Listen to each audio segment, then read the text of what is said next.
And so the more that we kind of show that, hey, all this stuff happened, it happened maybe 100 years ago, but Chinese Americans are here and we haven't ruined the country. If anything, we've made it better. Right. And so for us to have that kind of perspective and then to be able to talk about the history of it and then to be able to show other people that, I think is a really important story that we need to tell and will help all of us kind of build more cultural understanding so that we can respect other people that were in situations that we used to be in. Welcome to The Wild Show with your hosts, Will Chang, Lee Chang, and Andrew Su. Hi, this is Will Chang, and as always, I have my co-host Lee Chang with me today. Hey, Will. Good to be on. Today, we are joined by our friend Michael Lee. Michael is the president of the Museum of Chinese in America. MOCA preserves the history, tells the story, promotes the culture, and celebrates the accomplishments of the Chinese in America. Prior to MOCA, Mike was the managing director of corporate development for the New York Institute of Finance and the executive director for Apex for Youth, a nonprofit organization empowering underserved Asian youth from low-income families in New York City. Mike has also served as the Director of Development for the Committee of 100, an organization of Chinese American leaders who address issues concerning Asian Americans and U.S.-China relations. Welcome, Mike. Thanks for having me on. This is great. Can you tell us a little bit about what MOCA is and why you've taken on the role of president? Well, I think you've stated the mission statement pretty well in your intro right now. The Museum of Chinese America is dedicated to preserving the history, telling the stories, teaching the culture, and celebrating the accomplishments of Chinese in America. So we have a museum that's located on the border of Chinatown and Soho. It's on Center Street in New York City between Canal and Grand Street. And we have about 50,000 people that come to us every year from adult visitors, and then probably about 12,000 kids every year from different schools and classes that come to visit. And so we usually have about 2 exhibitions. One of them is kind of chronicling the timeline of the immigration story of Chinese coming to America all the way from the 1800s to the present, and kind of taking you through how U.S. laws have affected how Chinese have lived here, and also how they were perceived here and kind of how laws forced them into certain ways of living. And then we have a rotating exhibit that changes every 6 months. And so right now we have an exhibit that's called The Five Senses of Chinatown. We worked with local schools to develop artwork. We worked with an elementary school, middle school, and a high school, and they developed artwork based on what their feelings of Chinatown look like. And then we juxtapose those with artifacts from our collection. So you'll see a 1950s painting of Mott Street side by side by artwork by an elementary student that's actually going to school on Mott Street.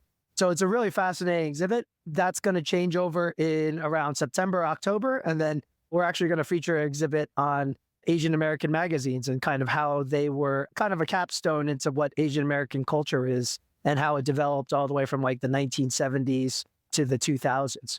And so that should be our next exhibit coming up at the museum. So why did you decide to take on the role of president?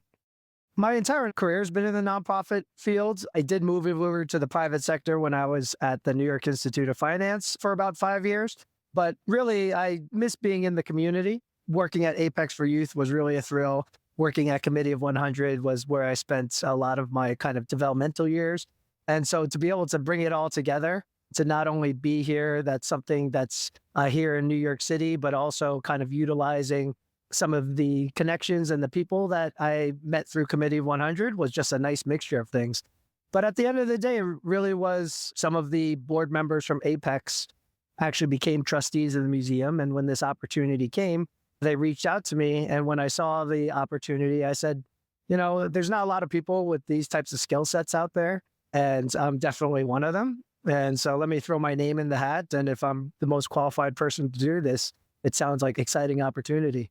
And, you know, to be frank, anytime that you do one of these executive positions, the process to become the executive usually takes about 5 to 6 months. And so I was interviewing for 5 to 6 months, and that's a long time to really think about the job and really kind of think about all the positives and all the changes that you can make to it. So it wasn't a split decision. It wasn't something that I took lightly. It was something that was thought out over the course of the interview process. What are the skill sets required to take on a position like this? You need a lot. I met a executive recently that took over a nonprofit. He came from the corporate world, and he was telling me there is a lot to do at nonprofits. There are so many different facets. And yeah, a nonprofits is our job. It's like running 2 businesses at once. You're kind of overseeing programming, social programs, or in the museum's case, exhibits, public programming, education programs. You're kind of overseeing them and helping to shepherd them and kind of guide them. But at the same time, on the revenue side, it's a completely different field. It's almost like sales. You're building relationships, you're letting people know about the mission. And if they find a kinship to what you do, they'll want to support. And so it's a lot of different skill sets all rolled into one. And then you have to be able to work with a lot of people and make sure that everybody comes together. So nonprofit organizations is really like building a little army, except for nonprofits, it's not like the for-profit world where if the business does well, you can start building the army larger and larger. The nonprofit world, yes, you can build the army larger with more funds, but at the same time, you want to make more friends and make more donors and relationships with people that are not necessarily giving you funds yet, and then hopefully become donors later. So it's a lot of relationship building. It's a lot of kind of cheerleading the mission and letting people know what you do.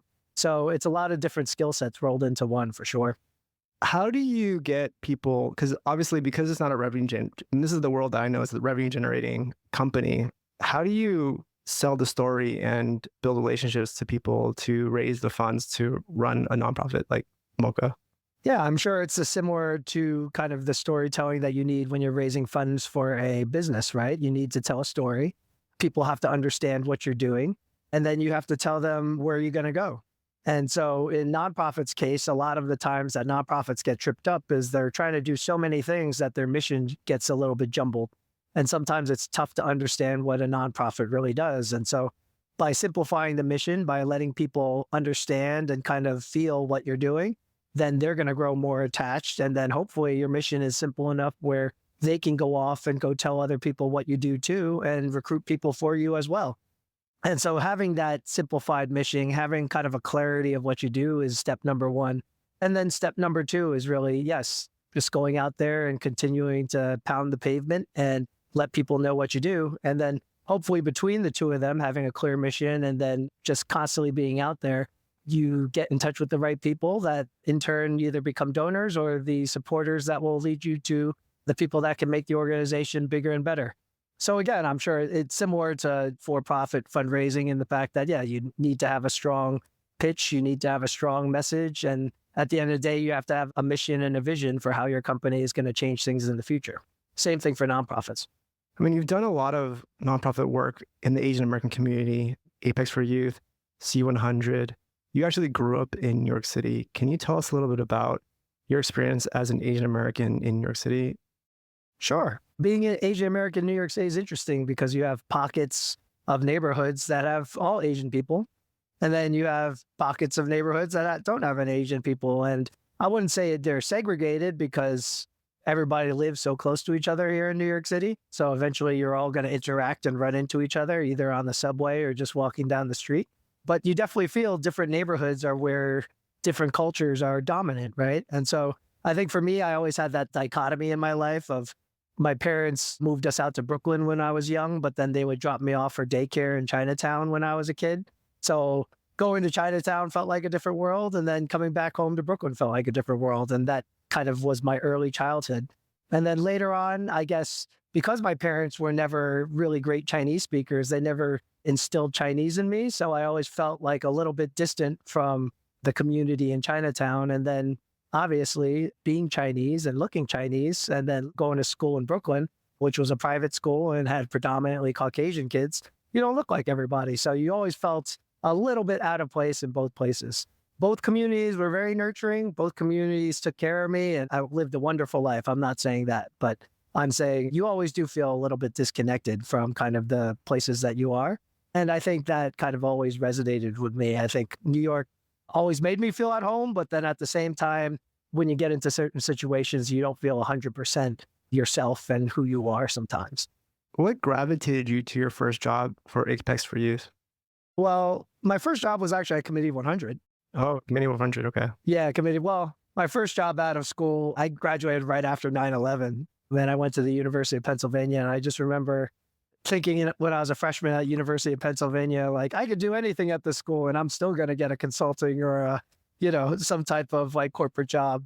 But when 9/11 hit and the economy tanked really hard, then yes, I mean, I should have been probably studying a little bit harder just so that I could have been a little bit more competitive.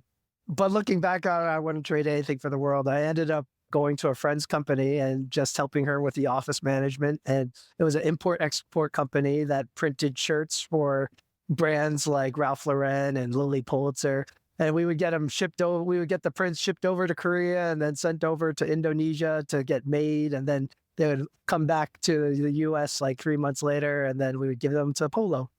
But I learned there just the ins and outs of small business bookkeeping, kind of small business transactions, what small businesses should be looking out for in terms of cash flow and reconciling their bank statements every month.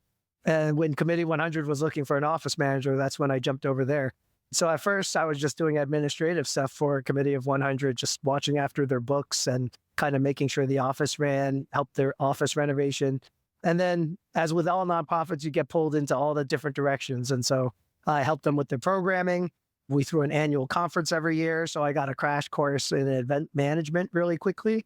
And eventually did that for about 3 years. And the boss finally said, well, Mike, I think we really want you to take more of a kind of a leadership role here. So we'd like you to run the development. And I said, okay. So I took over the development. The first year, I just basically copied what my predecessors did before me. And it turned out fine. But I realized I really wasn't sure what I was doing. And so they allowed me to go to grad school in the evening. And I went to NYU for fundraising and philanthropy graduate school. So they had a master's program back then at NYU. So I did that for 2 years, working at Committee 100 a day, going to graduate school at night. And after that, continued to work at the Committee 100, but then that's what led me to APEC Breathe after that. But going back to your question, yeah, what led me to that? I think I've always had an intense curiosity for getting more in touch with my Asian identity. So coming to a place like Committee of 100, where I could see a lot of the idols that I read about in Asian American textbooks and Asian American kind of lifestyle magazines, was really an incredible feeling. Like to go to a conference and David Ho's there. He used to be the Time Man of the Year. My first conference, I got to meet actress Kelly Hu, which at the time was a huge deal. She just did Scorpion King, and I think it was around the time of X-Men 2. So it was really just a fun and exciting time. Jerry Yang would be walking around the conferences, and, I would pair him up with a table of college kids, and it was like the most exciting thing for them in the world. So it was a really fun job. And for me to just see all these idols that I read about the whole time, it was just exciting and fun to be around. At such a young age, seeing kind of like these really successful Chinese Americans in Committee 100, what did you learn or what did you see as you're starting out your career? Honestly, like I worked with them in a capacity where I wouldn't be sitting at a deal table with them or seeing how they operate in business. But I can tell you by their characteristics, they were kind of very similar to people that I knew. They were very similar to kind of my aunts and uncles and my family friends growing up. And so it was just interesting to see kind of these idols. And really, they were just normal people too. You could see that they were quite smart, really successful. But at the same time, seeing people that are that successful that you've only read about be kind of like your relatives, it was really eye-opening and refreshing because it gives you a lot of confidence in yourself that's, oh, yes, me and you could be this, right? Even though we feel like sometimes we're held back because we're Asian American, especially back in those kind of 90s, 2000s period, right? Where maybe the Asian American identity wasn't as strongly formed. So for me, it was really kind of empowering and really wonderful. I can tell you this, none of them feel jet lag. So they would go and fly to China and come back and like nothing would happen. So that is something I'll always remember. Those guys were on planes nonstop, going to meet people, talking to people, conferences, dinners, everything. And I just remember thinking, wow, like these guys don't feel it at all. They don't get tired. And that's something that's always kind of stuck with me, right? Like the most successful people are just the ones that are always out and about. So as the director of development, what exactly did you do and how did you improve Committee 100? Well, I think as director of development, and I was still very early in my career and kind of my development knowledge, we would try and institute policies that would get members more involved and also raise revenue for kind of the membership. So as director of development, I just made sure that everybody that wanted to contribute to the organization was happy with kind of the service that they were getting in terms of what the Committee 100 was trying to offer. I wanted to make sure kind of the materials and everything looked top notch and the communication was very prompt and timely. And so, really performing a strong service for the members and for the supporters that they would bring into the organization and just making sure everybody was taken care of. Looking back, I wish I could have tried to build stronger relationships with the members and bring them closer to the organization. But I think part of me was feeling a little bit shy at the time in my 20s. Still, when you put yourself against folks that have been like senior vice presidents at major corporations and they're kind of asking you for advice, you somewhat stumble a bit in your 20s. And so looking back on it now, like I feel like I'd be a lot more confident in that role and be able to draw more people together and kind of provide a little bit more leadership there. But I do have to say, like, playing a strong supporting role for folks that want to improve a nonprofit, especially in their positions, sometimes you need the folks to just be a strong support so that everything can get done.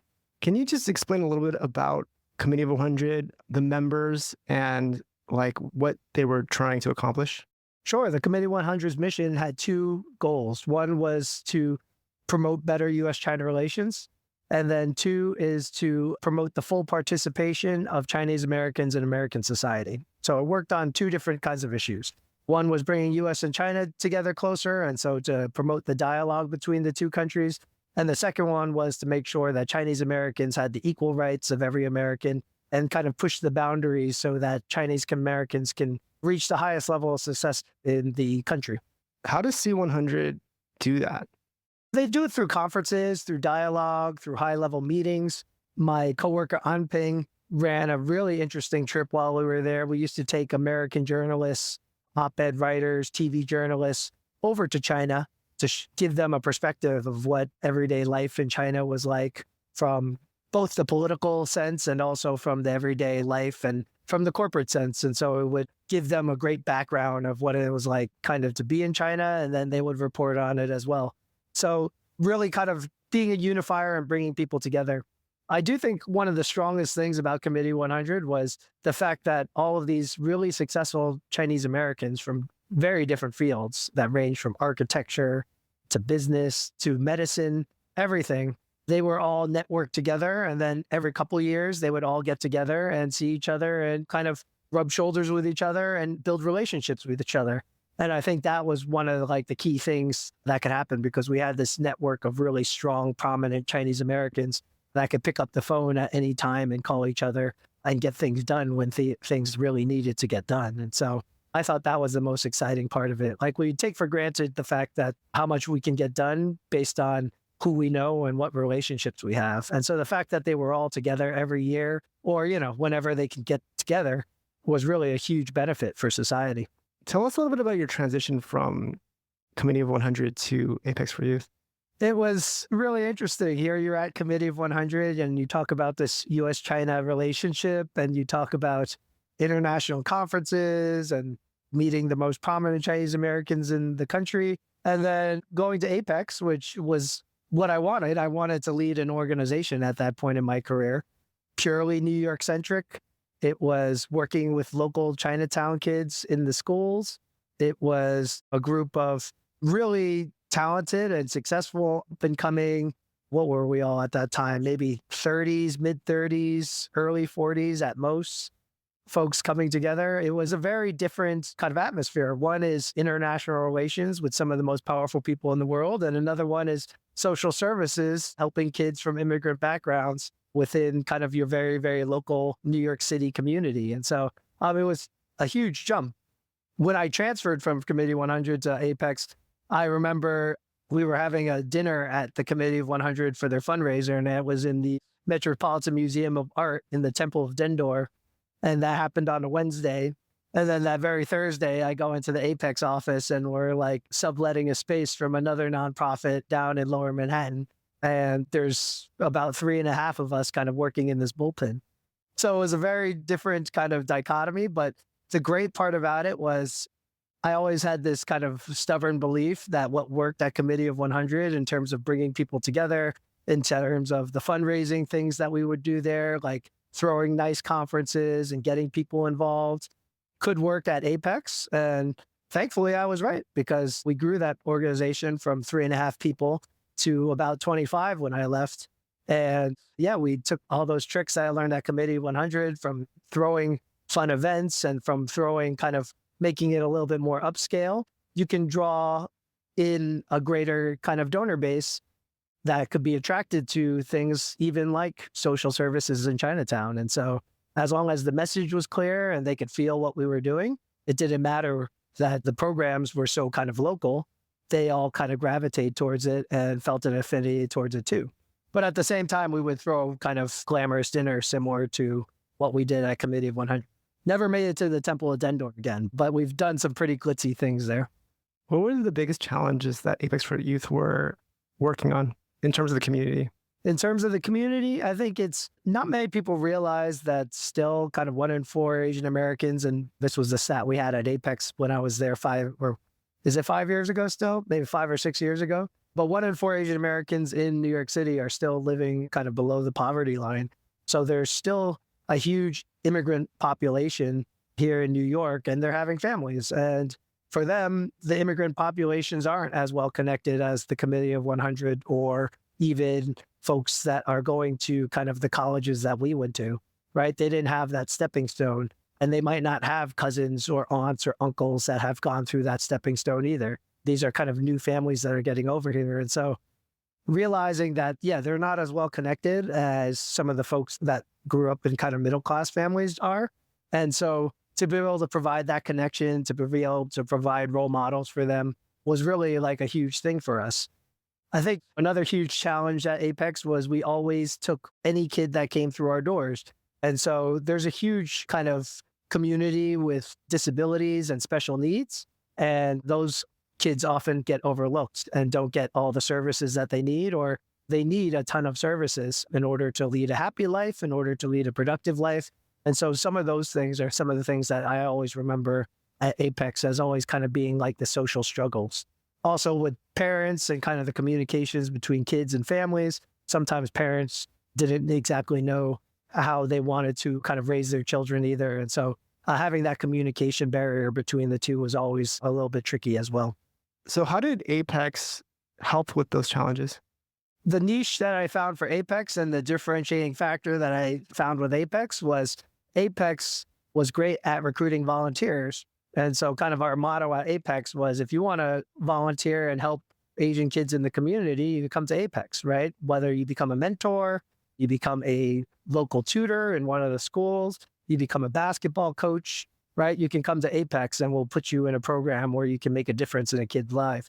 And for us, we felt like if they were getting connected with these really great role models, they'll kind of see a path for themselves, also have a network for themselves that could help them out in the future. And then our goal was we wanted these kids to eventually go to college, become successful, and be community minded. So maybe one day they can become Apex mentors or volunteers themselves. And so that was kind of the cycle that we wanted to create, was really network these children that are coming from different backgrounds with us, and then kind of show them a path and provide them some guidance so that they can in turn kind of lead the next generation after them. One of the things that stand out to me is you were there for 7.5 years. You started out with 3 people and you grew that organization to 25 people. It sounds like you started a startup and co-founded and basically really built it into a well-functioning organization. Can you just tell us about that journey and what did you have to do to build the brand, to get people to buy in, to kind of build this organization? Yeah, it was scary at first because anytime that you step into a role, it takes you about 3 or 4 months to get really kind of comfortable and figuring out how everything is working. And then by that 3 or 4 months at a nonprofit that small, your cash runway is almost gone. So I just remember thinking at the first year, like, we're going to run out of money. Like, we're not going to have enough cash flow. And so I went to the chair and said, hey, we're going to have to really fundraise and really push this season. And he's like, yeah, let's do it. And so I'm lucky that the chair at the time, Preeti Saratna, made a big pledge to the organization. And that kind of jump-started everybody thinking like, oh, we have to start making more investments into this place. We threw our first gala that May. So I remember being worried about cash flow in January and then throwing the gala in May. And it was a modest success, but it was a success. We went from raising I think 200,000 in our kind of cocktail reception gala the year before. And I think our first year with me at Apex, we raised about 400,000 at the gala. And so we pulled out all the stops. We reached out to everybody we could. And I think kind of that wake up call of knowing like, oh, this might not exist really kind of galvanized everybody to say, okay, let's pull us up by the bootstraps and start really getting out there and getting supporters to back this organization. And so once we did that, it kind of snowballs and accelerates after that. Everybody starts realizing like, wow, this is a great organization. There's some good people involved. And so we just started recruiting more and more supporters. And eventually you meet certain people that kind of really provide huge boosts to the organization or huge donations to the organization. And as that grows, the organization just keeps getting larger and larger. And so you build up more staff so that you can manage more relationships. And it came from all angles. It came from not only our donor base, but it also came from the volunteers themselves. I remember we had a volunteer in the first year and she loved the program so much. We asked like, oh yeah, she worked at Coach at the time. So we asked, does Coach have any opportunities? And she goes, let me look. And then her being the overachiever, she saw a kind of a foundation grant at Coach. She wrote it all herself, wrote about her experience at the program, and then lo and behold, Coach is giving you $10,000, right? And so we're just like, wow, this is incredible. Like I said before, the little army really becomes kind of your allies and everything. And that's how an organization can grow from very small to accelerate pretty fast. Now, a lot of it was organic and it didn't happen overnight, but today, like they still are on the same principles. And it's probably the largest private fundraising organization in New York City in terms of the Asian American community. Yeah, I mean, it's so interesting, the psychology of it in terms of like, I would imagine that when it was starting out, a lot of people were hesitant in donating in this organization, but as you kind of pick up steam and it snowballs and it's almost like something that is psychologically, you're getting FOMO, right? Because everyone is now part of it and you want to be part of it as well. Yeah, the power of the brand. While we were there, we were lucky to hook up with people that were really talented and that gave back too. So we hooked up with a great designer at Pentagram, which is one of the kind of the top branding firms in the country. And she was like, yeah, let me redo your logo. And so she redid our logo to what it is today. It looks like an apple or a heart, but it's really made out of tangram shapes. So it has that kind of Asian flair to it. And yeah, that's kind of become a symbol for Apex to this day.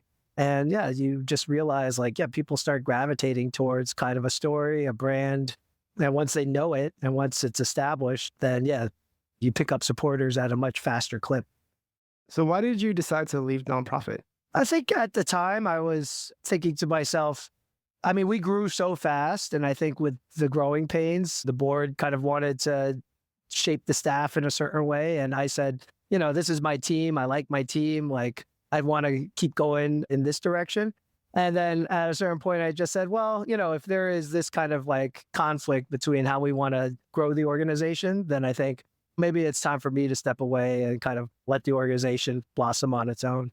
So it was a very amicable split. I announced it publicly. Like I actually left before I had another role. But the interesting thing was announcing your kind of like your departure, then all your friends start reaching out to you and say, hey, what are you going to do next? And so that really opened up the field to all the different things that I could possibly do. And so one of my old friends, he was saying, I joined the board of this for-profit finance company that does financial education. So it's not really a finance company, but it trains people in finance. And, you have an education background, you're used to working with students, you're used to running an organization, which is similar to a company, right? In terms of management. He said, yeah, why don't you take a look? And so I met with the CEO. We hit it off really well. And then I said, I mean, this could be a really nice adventure, a really good change of pace. And I'm glad I did go over to the for-profit side because there's definitely things I missed about the nonprofit side in terms of partnering with people really quickly and getting things done in that sense. I think when you work in a business and you work in the for-profit realm, you have to draw up all the paperwork. You have to make sure all the partnership documents are correct, right? In the nonprofit world, you kind of just jump right in and start working together. But being in the for-profit world definitely was eye-opening in terms of seeing the analytics that are used in marketing, seeing kind of the day-to-day rigor of looking at the numbers and making sure things are on track, kind of the different types of relationships that you need to build in terms of like driving sales and making sales successful.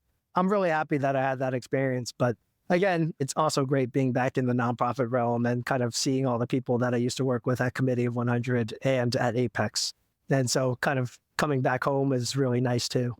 What did you do at New York Institute of Finance? So I was a managing director of corporate development. So at first, I was kind of leading the sales and marketing team. Our operations director left early on in my tenure. And so my boss was just saying, well, why don't you just run the whole US office? And so basically, I was running the US office operations. So everybody rolled up into me.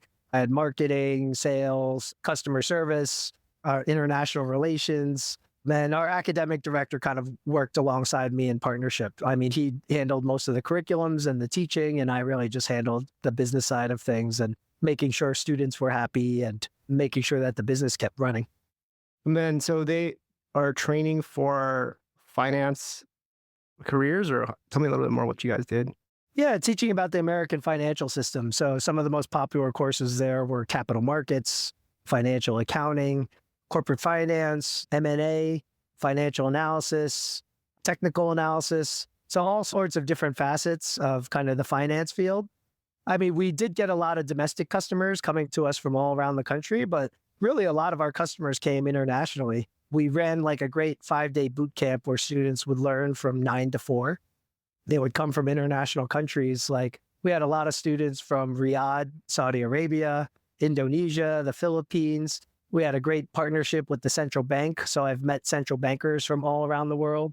And yeah, they would come and just kind of upskill themselves at the Institute. Sometimes like they would be in the finance field, but wouldn't necessarily have a background in the field that they were going in. So like, let's for instance, say they would started trading derivatives. They would take our derivatives class and kind of get more of a background on derivatives in a crash course. What was fun about it was we not only led those courses in person, we would record all those courses and then we would distribute them on platforms like edX and Coursera. So to see how many people would enroll in those courses online all over the world was really fascinating to me. So learning kind of the digital education side of the business was really a great treat too. Going back to MOCA, your role now, what would you say the biggest challenge of the Museum of Chinese in America is? I think one is awareness, to be frank. I mean, I've been in the Asian community so long, so obviously I know about the museum. But once I got here, I was surprised how many people didn't know about the museum. So I think getting that awareness going is going to be huge. 2 is we just recently acquired our building. So now we have a building. The building that we're in now will permanently be there for the community to learn about the history and the stories of Chinese in America. Well, my kids have gone there, but their kids are going to be able to go there. And if we do our job right, generations will be able to go there. And so really to be a beacon for kind of the Chinese community, for everybody to learn about the Chinese community here in the United States is a huge thing and a huge responsibility. So I think those are kind of 2 of the main challenges. And then obviously all museums have a tough time. Well, I wouldn't say all of them, but you always have to raise a lot of money. And so we're definitely going to have to build a lot of supporters, build a lot of relationships, and let people remember what a great place the museum is and how important it's going to be for us in the future. So with all the experience that you've built up with C100, with Apex for Youth, and your last for-profit company, what are the things that you're doing today to go about the programming to raise the brand and awareness and raising money? You just build as many supporters as you can, from big and small. Obviously, reaching folks that are a little bit more influential will be really key. So for instance, this last Friday, we had the U.S. ambassador to the UN, Chris Liu. He also served in the Obama White House as cabinet secretary. He came and did a talk with Congressmember Grace Meng and Congressmember Mark Takano.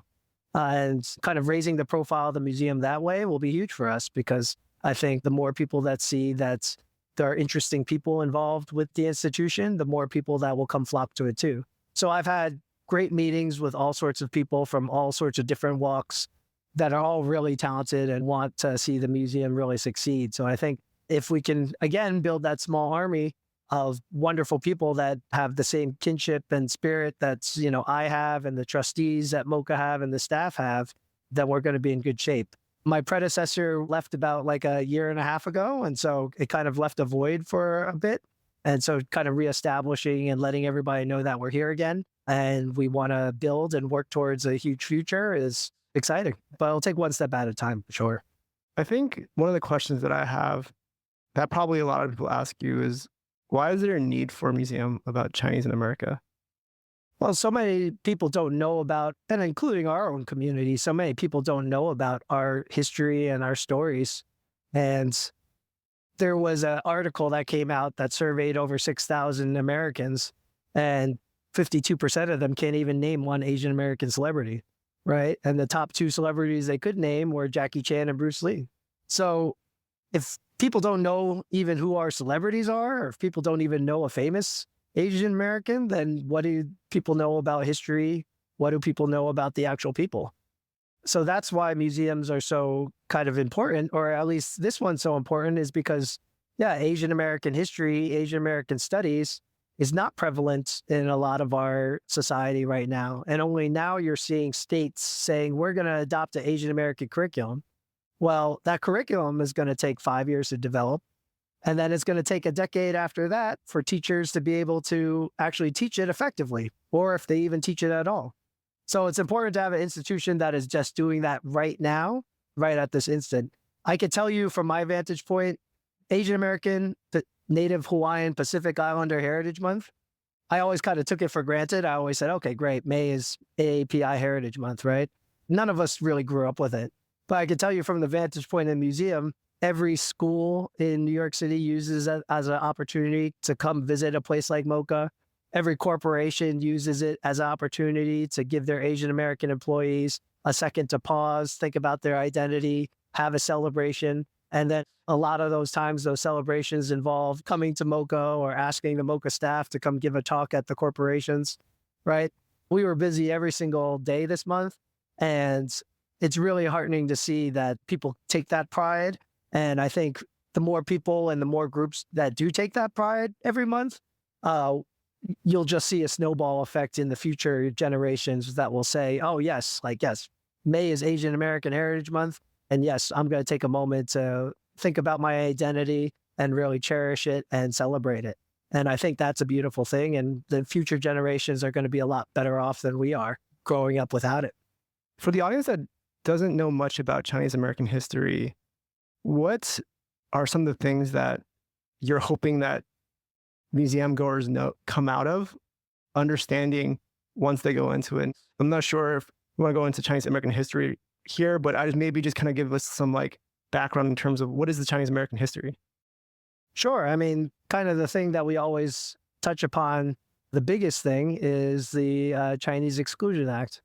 And I didn't realize before I got to the museum, the Chinese Exclusion Act is the only immigration act that the U.S. as a country ever passed that singles out a single ethnicity or race from being excluded out of this country, right? I thought we discriminated against everybody. But no, Chinese were the only one. And because of that act, we cut off not only more Chinese from coming in, but we cut off women from coming in. So we stranded a huge amount of men that were working here already in America. And so for an entire generation, there was just a generation of men kind of living in Chinatowns. We took away their right to own land because they weren't citizens. And so that's kind of how Chinatowns were formed too, because where are you going to go if you're not going to be able to own farmland, or if you're not going to be able to own a real home, right? You go rent an apartment, and then you go rent an apartment in a community that will accept you and give you some sort of opportunity when nobody else will. So the history of Chinatowns, at least in this country, were really formed not only just as support groups, as we all think about, but kind of forced by the laws. On the flip side, there's definitely the struggle, but on the flip side of it, there's so many American rights, and I've learned this just by being at the museum, that we take for granted, that were formed because of lawsuits that Chinese brought against the United States. So for instance, a lawsuit from a Chinese person to the United States brought about birthright citizenship, your right to be an American citizen here in the US, right? Your right to education. Your right to have an education here in the United States was because a Chinese person sued the United States to say, hey, this child deserves an education, right? Equal protection under law. How can you have one class of citizens and not another class of citizens here in the US? I can go on. Asylum. Asylum happened because after a war in Mexico, a U.S. Army general couldn't bring back his Chinese troops into the United States because of the Chinese Exclusion Act, even though they fought for the United States. So all of these things are just, I'd say there's a lot of struggles, there's a lot of triumphs, and a lot of us, even us in the Chinese American community, are not aware of it. And being more aware of it kind of helps us shape kind of how we are kind of placed in this society. But also it teaches important lessons about the reason why the Exclusion Act was passed, because people feared immigration, people feared Chinese labor, right? And we're seeing kind of those same demonization patterns happening throughout our history and throughout our time. And so the more that we kind of show that, hey, all this stuff happened, it happened maybe 100 years ago, but Chinese Americans are here and we haven't ruined the country. If anything, we've made it better, right? And so for us to have that kind of perspective and then to be able to talk about the history of it and then to be able to show other people that, I think is a really important story that we need to tell, and will help all of us kind of build more cultural understanding so that we can respect other people that were in situations that we used to be in. I think it's really interesting that you had perspectives on the Asian American, Chinese American community from all different sides, right? Whether it's Apex for Youth and being in Chinatown, and you probably witnessed a lot of the Asian hate stuff going on. And then the C-100, basically the China-American relations, you're seeing how that relationship is deteriorating over time. And then having the context of the history of Chinese American and basically everything that we fought in order to get to our current rights that we have, and the possibility of those deteriorating as well. I'm curious how you're thinking about Chinese Americans in this current time. Yeah, it's tough. I remember when we were at Committee 100, we were thrilled if there was an article about China that ever showed up in the New York Times or the Financial Times, right? Nobody was writing about it back then. At the same time, around the time I was at Committee of 100, we were all talking about how globalization is going to bring us all together and make this world a prosperous place, right? The World is Flat came out by Thomas Friedman, and that was our mantra, right? And then fast forward to these future generations where you see COVID happen, the countries are becoming more nationalistic, everybody's going into their corners, complete 180. So that makes it even more scary for Chinese Americans, and why the museum is so important, and why telling the stories of Chinese Americans, having a place like the museum do it, is so vital now, because otherwise our narrative is going to be all shaped by kind of this animosity between the two countries. And I don't think any of us want us to be defined that way, because Chinese Americans were our own kind of being. We're Americans, but we also have a kind of an ethnic tie, but we're Americans and we have our kind of own unique sense about ourselves. To illustrate one example, I mean, for instance, in Florida, we have our great governor that ran for president. And, in order to flex your presidential muscles to show you did something, right? He passed all these laws that are very anti-Chinese. And so now if you've lived in this country for 12 years, right, but maybe you don't have a U.S. green card yet, or you don't have kind of U.S. residency documentation, right? You can't buy a piece of property. So now all of a sudden, all these Chinese Americans, Asian Americans in Florida that are walking around going to look at houses and just want to buy something, they're looked at as in suspicion. Or brokers are saying, "Ooh, can I work with this person? Because if I work with this person, I might get in trouble too." Right? And so laws like that create a lot of discrimination. I mean, I think Congressmember Meng said it at the talk. She said, why is China the only one singled out? Yes, we can kind of view them as an adversary or as a competitor, right? Do we have a law against Iran and Iranian people not being able to buy property in the United States? So one of the reasons for the law was Chinese can't buy farmland because it's a national security threat.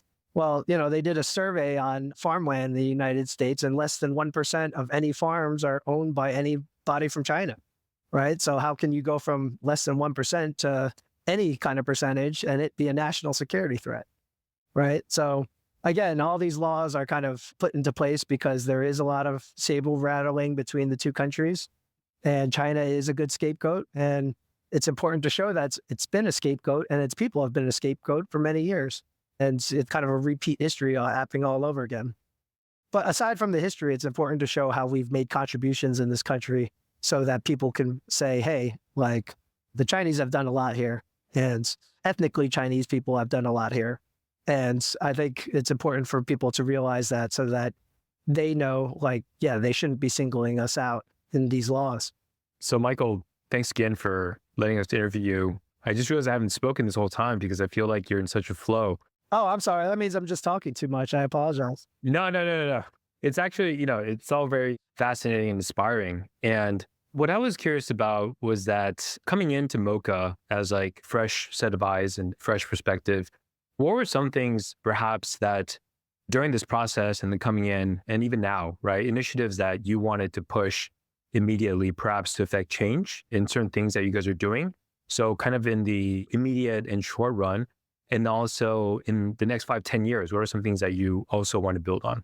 Yeah, absolutely. Immediately, and in the short one, I want to be able to have us be a little bit more nimble in being able to project and tell stories about Chinese in America. And so whether that's doing it through social media or any type of medias like podcasts like this, I think that's going to be really key for us because, like I said before, it takes us 6 months to turn around an exhibit, right? Our exhibits are impactful and they're amazing, but at the end of the day, they're going to be telling a certain story, and that story is only going to be told every 6 months, right? So we have to be a lot more nimble, being able to kind of project our stories out there. So I see the museum not just as a place where we have a collection of great artifacts, we have exhibits, and we have some programming, but I also see it as a place that has a potential to become a media company in the future that really focuses in on the stories of the Chinese in America, big and small. And the more that we can put those out there and the faster that we can put those things out there, then I think we have a better shot at claiming our narrative of who we are rather than just being Chinese from adversarial country. And so that's kind of what my challenge is and kind of how I want to bring things up to speed really fast. Long term, I think not only having a museum, but really utilizing the building and utilizing its space so that it's active all the time. And so I would love to have like a kind of an educational center that has regular classes. A dream of mine is to have a standing Chinese American history class because Asian American studies is so underfunded. And even like the top schools, like I went to University of Pennsylvania, it struggles having Asian American studies, right? The teachers there have to fight for it every year. So why can't we have a standing class that high schoolers can take, that college students can take anytime? I'd love to take it and use my New York Institute of Finance skills, turn it into a digital program one day, and then have it so that people could take it on Coursera or edX and be able to access it from New Mexico or wherever you are. I think that would be really exciting. And then I want to have like lots of cultural classes. I think we all want to learn about our culture, or people want to learn about our culture. Everything from Chinese New Year traditions to something as mundane and fun as like playing mahjong, right? I want people to be able to come to the museum and experience that. And then, yeah, one day if we can really get our act together, then maybe have like culinary arts kitchen where we could have famous chefs come and do dinners and maybe teach cooking classes. But that's, that we'll have to see what we can do in terms of our building. I love that. I think food is actually something that people connect over across like generations, culturally, etc. Absolutely. All these things we used to be kind of embarrassed about, like the Chinese restaurant and being like Bruce Lee and all these things, right? Now we kind of, from the perspective of when we get over kind of the insecurity of it and we have a little bit more imagery of ourselves out there, like you look back on it and like, yeah, Bruce Lee was a pop icon and he's still a pop icon today. He's an image that we forever have in our minds. And so me and the curator were talking about this and we were saying, yeah, I think we're past that kind of worrying about the stereotype of all of us being Kung Fu masters now, right? And we can look back on it and say, wow, like this guy didn't even make it to, I think he was barely 30 years old. And he is an iconic image in our entire psyche for the rest of our lives, right? We're here 50 years later. So that's pretty impressive. And we should be celebrating that. The Chinese restaurant, yes, it's what we think of it as kind of cheap food, but it powered a lot of families. It defined a whole culture. And there's more Chinese restaurants in the United States than there are McDonald's. So it's a huge part of what people think of as Chinese American, and we should lean into that rather than kind of shy away from it. Yeah, totally. Actually, going back to that first point you made, I'm actually pretty curious about, for example, how you think about, say, leveraging a social media strategy, right? Trying to connect more with the younger generation, and perhaps either examples of what you guys are looking at, or even other examples of other institutions that you think are doing a great job, perhaps that you've taken away from, and trying to build that or infuse that into what MOCA is going to do as well. Yeah, I mean, in terms of other institutions, I think I'll have to do a little bit more research. I think there's some great Asian American media companies out there that have done a great job, like Next Shark, I'm addicted to, and NBC Asian America. I'm always kind of reading their stories. But I kind of really take it from like podcasts like this and from business talks that I listen to, just getting little snippets of like interesting things from people that, I mean, like you'll always see quotes from Elon Musk or Jeff Bezos or really successful people. I think if we can diversify those images and like put out interesting quotes from great, either successful Asian Americans, I think that will be huge. But yeah, I think that's kind of the strategy I'm looking at now. But I think there's definitely smarter people than me that know how to like make things a lot more viral. And I think for me, it's to chart the path. After that, I think I'm going to need everybody's help in terms of what a really successful campaign looks like and what's the best way to project these stories. Yeah, I mean, I feel like to that point, right? You mentioned like Jackie Chan. I was just thinking of this newer generation of Asian Americans, so front and center in media now, right? Like we had our first like Marvel superhero, so guys like Simu Liu, or just all these different variety of platform, whether it's like TikTok, like YouTube Shorts, where people are able to create their own kind of forge their own path through different ways, right? And perhaps you can leverage that into building more community or infusing that to connect with the younger generation and with the community at large. Because I feel like, when we were younger, it was like one movie, like, Asian American focus was just like one in a generation. We were so excited, but now it's like all over media. Although, of course, we are in this kind of interesting geopolitical time, but I feel like there's a lot that potential that can be leveraged there as well. Yeah, absolutely. I mean, I got this idea from University of Pennsylvania student who's currently going to University of Pennsylvania. I got to meet him. He was saying, yeah, I create TikToks and I have over 2 million TikTok followers. And his whole thing was, shout out to Andy Jiang. He takes interesting, like fun historical stories and he turns them into really fun, like either long or short TikToks. And so, yeah, people, they're not Asian American stories, but he's fully Chinese American. But he makes them entertaining, makes them fun, and then, yeah, gets about 2 million followers. So really kudos to him. And he was the one that really made me inspired. Like I remember during my interview, I had a picture of him on one of my slides.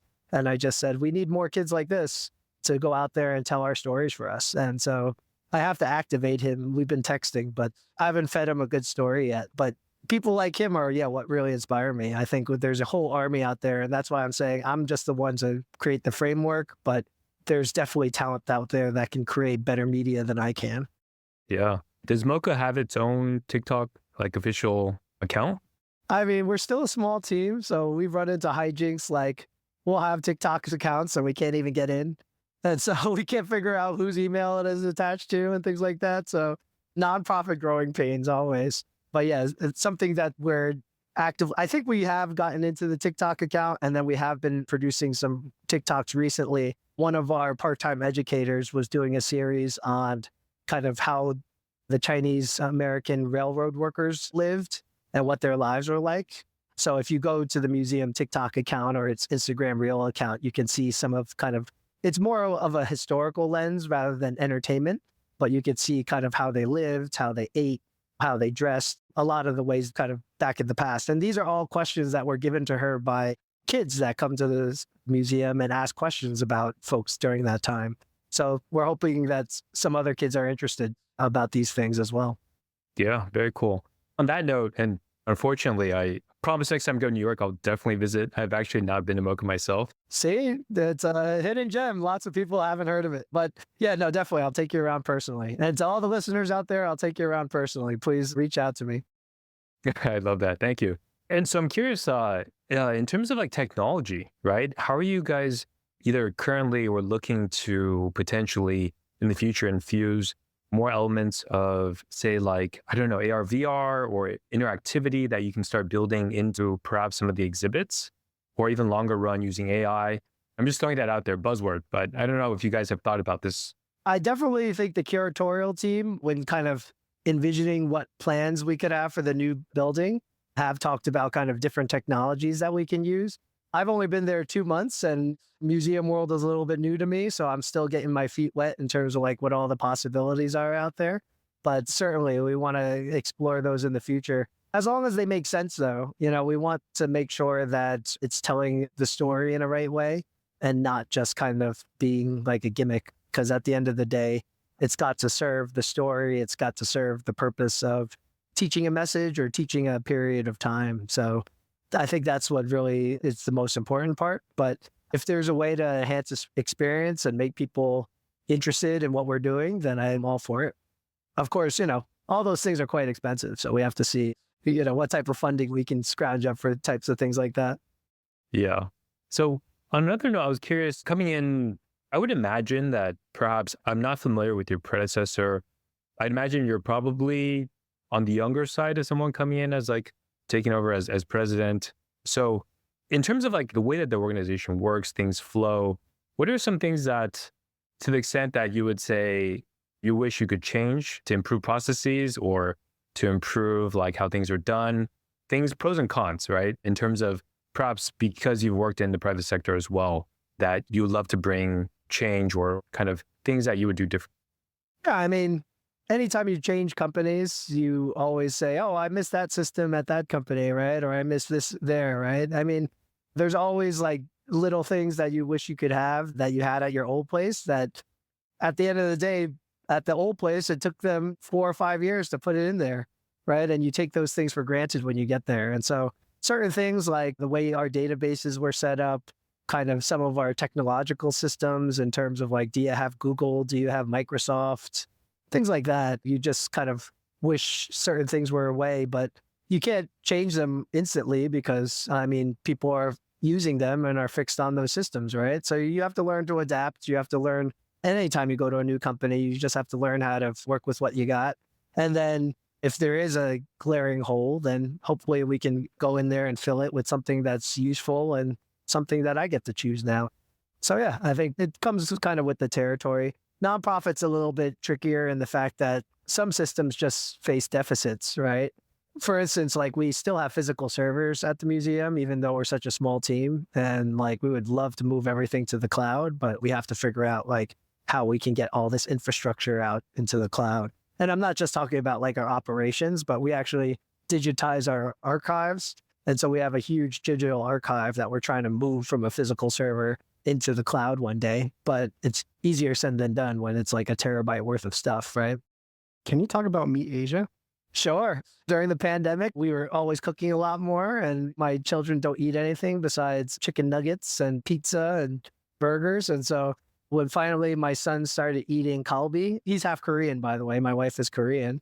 Grandma would freeze us kalbi and we would defrost it. And then I would just be cooking it like maybe 3 times a week or 4 times a week. And I was thinking, wow, this is like a really good gateway food for like picky eaters like my children to actually get into like Asian cuisine, right? And it's like one of those things that you kind of crave, right? And so for me also during the pandemic, I craved like roast pork, char siu. And I remember during the pandemic, there'd be lines outside of all the chopped meat places, either in Chinatown or in Brooklyn, Chinatown, in Sunset Park. And so I was like, wow, this is like an essential thing of life, right? And non-Asian communities don't really know about this stuff, right? And so I thought, oh, like if I could create like the next essential food that kids actually like, then I think it'd be fun. So yeah, it was a great experience. I partnered with somebody that was in the food industry. He came up with the idea to turn like traditional Asian meat products that we like think of as like the staples. Like, so we did chicken satay, beef kalbi, and Chinese char siu, and then we would turn them into skewers and then we would barbecue them for people. So I created like a nice little network of street fairs and breweries in Brooklyn, and we would go and pop up and serve the people. So it was a lot of fun. Still to this day, like we're trying to figure out how people can pop up and do it without me. And so we're, kind of in that transition process, but it's a fun company to run. Tell us a little bit about Norman Chin's Southern Praying Mantis Kung Fu School. So like I said, always looking for my Asian identity. And so when I was probably around middle school, high school time, we saw a lion dance in Brooklyn, not even in Chinatown, in Prospect Park, one of like kind of the more mainstream parks. And there was a fair afterwards, and I liked the T-shirt. And then my father goes, "Oh, yeah, I know the teacher. He grew up with me in Chinatown." So the teacher, like all kung fu teachers, are like, "Oh, bring the kids, have them come study." So my brother actually studied before me. He studied for a year. And then when my father was like, "Yeah, we should go too," I said, "Okay." So I started at 14. And it's just kind of one of those things. Your teacher, your coach, they're just always riding you to come to practice and to put in the time. And for me, I really did want to put in the time because I was young and I wanted to get more in touch with my Asian roots. So it was a great experience for me. We eventually moved the school to Chinatown. I got to go to Chinatown every day. Every year we would parade around Sunset Park, Bensonhurst, also Chinatown, like Manhattan Chinatown, and just walk the streets every year and get to know all the communities and see how each of the neighborhoods were changing every year. So a lot of fun. And still to this day, one of like the best communities that I'm a part of. Like everybody comes from all different walks of life, but every Chinese New Year, we all get together and slave away, lion dancing, walking around the neighborhoods, and then we go eat a big banquet together. So it's a great piece of culture and a lot of fun. And you take for granted like people in your life that like will repeatedly do things every year and keep those traditions alive. And definitely like my kung fu teacher, Norman Chin, is one of them, just constantly getting in our ear and making sure that we're all showing up every once in a while and going to practice and keeping this tradition alive because yeah, we all get busy and then we all kind of drop a lot of our kind of things that we should be doing, right? So you actually teach the martial arts and the lion dancing? Back when I could go more often, for sure. So yes, I did teach a lot of kung fu. I taught a lot of lion dancing to a lot of folks. I'm not very good at drumming, I won't lie. So I'm more kind of on the lion side. My brother and a couple of our other friends in the club were more on the music side. Is there anything else that we haven't covered yet that we should talk about? I don't know. I mean, is there any topics that you usually cover with guests that you're interested in? I think we talk about my career and kind of the childhood and some of like the cultural things, but I can't think of anything off the top of my head. Yeah, I feel like I have a pretty good story or like basically like pretty good understanding of who you are and why you do what you do. But I don't know if there's anything that I'm missing here that you feel like we should add. I guess, what are your guys' thoughts about the museum and kind of how would you like to see it kind of evolve in the future? What kind of stories would you like to see? I think for me, I feel like I need to understand how the history is relevant to me today. I have a general sense of Chinese American history from history books, but because my parents came this past generation, right? So we don't have the same Chinese American history as a lot of people that grew up in the Chinatowns, I think third, fourth generations. I don't know if I have as much of a tie to it as other Chinese Americans. I think number one is just really understanding the stories, because I don't know if I really have a good grasp of it other than what I learned about in just history books from just general education. But second is like, how does that tie into my experience today? And I think you've answered some of those questions talking about like whether it's Apex for Youth or Committee of 100 and how that's relevant for us all. But I think I'm still trying to understand how that ties, like how that's relevant for me. Absolutely. And actually, that's something at the museum that we want to address more is the fact that so many of us, or well, not me personally, because my family actually, a lot of the history in the museum is reflected in my kind of family generational tree. But so many of the Chinese in America now did come after 1960, 1970, right? And so how can we have them see their reflection in the museum or in the timeline of Chinese American history more so? And so that's definitely like an initiative that we're going to take at the museum and be proactive of.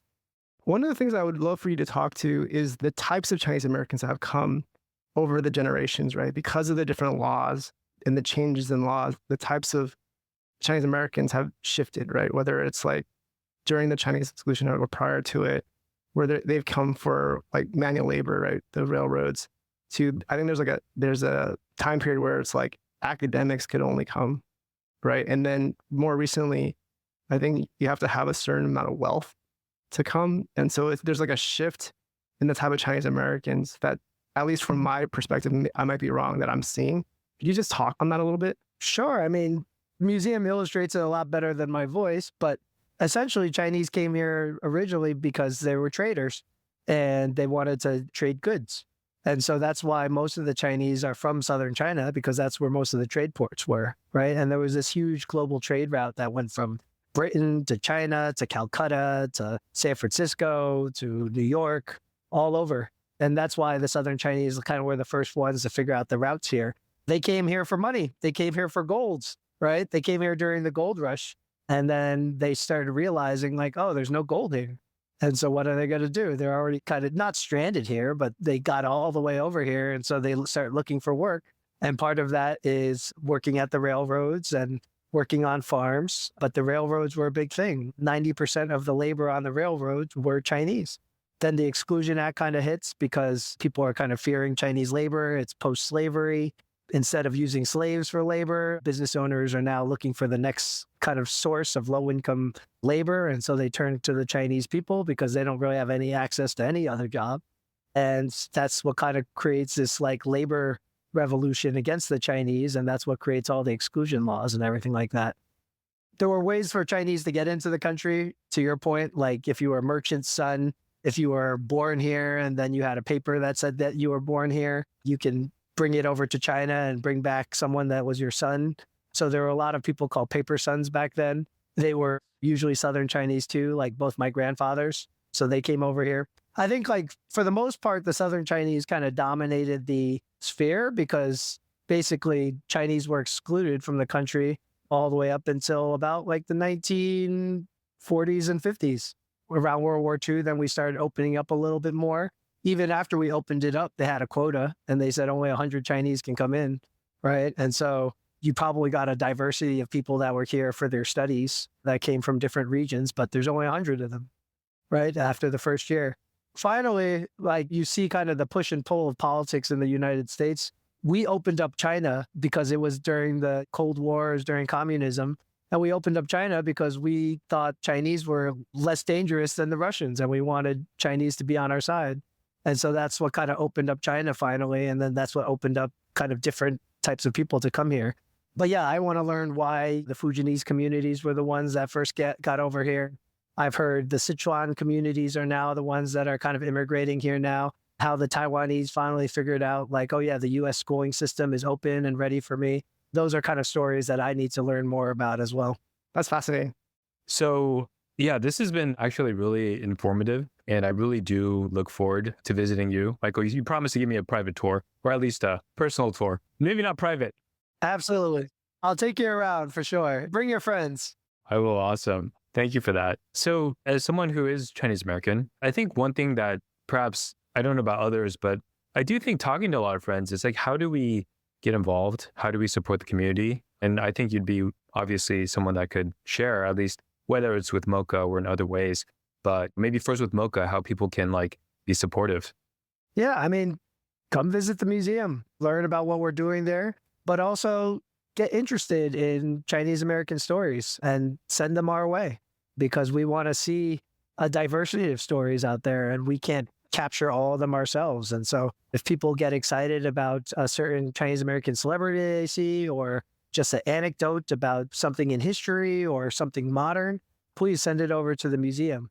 We have the largest collection of artifacts in the country. And so if you do have an interesting artifact from the past that you think is worthy of, saving for history, please reach out to us. And our collections department can always take a look and say like, oh, do we have any of these? Is it really something that future generations need to see? And then we're able to preserve those type of things. But really just get active, get involved. Like I said, the Committee of 100's huge power was being so networked together and being able to call each other's fingertips, right? I think no matter whether it's with the museum or with Apex or with any nonprofit group or any kind of just group in general that's in the Asian community, just get involved and get networked because that will just increase our power eventually. When we need to get something done, everybody will know each other through the network and you'll be able to reach people in a second. And that at the end of the day is probably one of the strongest powers any of us can have. All right, Michael, thank you so much for your time. All right, thank you guys. Thank you. Thank you so much for listening until the end. If you've enjoyed this episode, please leave us a review on Spotify or Apple Podcasts. It'll help more people like you find us. You can find more about us on wild.show wld.show. Please subscribe to our newsletter or DM us on Twitter. We'd love to get to know you.